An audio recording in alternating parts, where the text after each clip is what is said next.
On page 4-10, we are still graphing equations, but as you can see, they are not in slope-intercept form. So if we go back to the directions on page 4-9, it says the first thing we need to do is write the equation in slope-intercept form. Then we will be able to graph like we did on page 4-9. So what that means is we need to solve for y. So we get y equals mx plus b. So if we start with number 10, the first thing we're going to do is subtract x from both sides.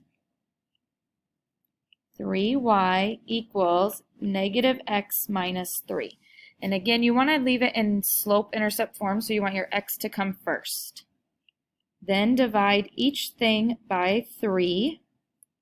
Y equals, the way you write that is negative 1/3 x and minus 1. So remember, if there's not a number in front of the x, you can put a 1 there to get your fraction. So now it's graphing just like you did on page 4-9. We start by going down 1 for our y-intercept, and our rise over run is negative 1/3. So down 1 and right 3. You could go down 1 and right 3 again. You could also go up 1 and left 3. As long as you have 3 points on your line, that's all that matters.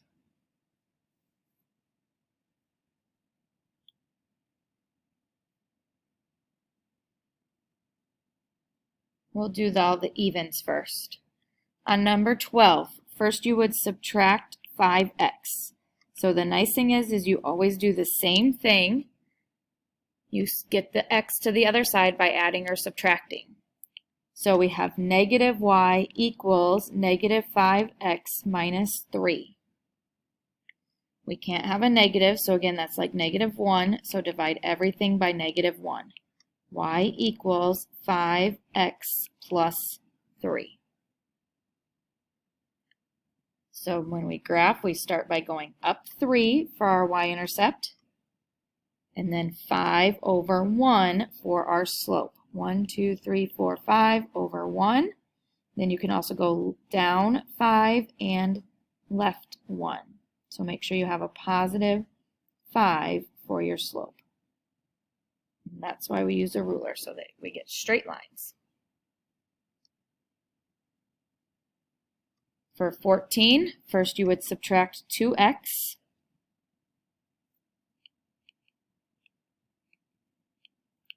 So we have negative 4y equals negative 2x plus 20. Then we need to divide everything by negative 4. So y equals negative 2 over negative 4 simplifies to positive 1/2 x minus 5. 20 divided by negative 4 gives us negative 5. So to graph, we start by going down 5, putting our dot, up 1, right 2. You can go up and right again. You also could go down 1 and left 2 to get your slope of positive 1/2.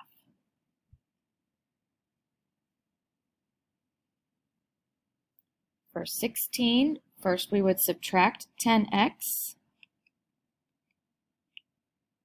Negative 8y equals negative 10x plus 24. Divide by negative 8.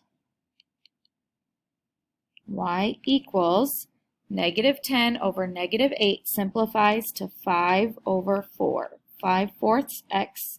24 divided by 8 is negative 3, so minus 3.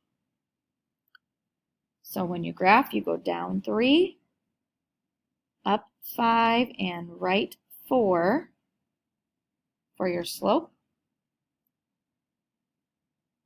You can also go down 5 and left 4. You also could have gone up and right again if you wanted to. Connect your dots and put your arrows on the end. And there's your line for 16.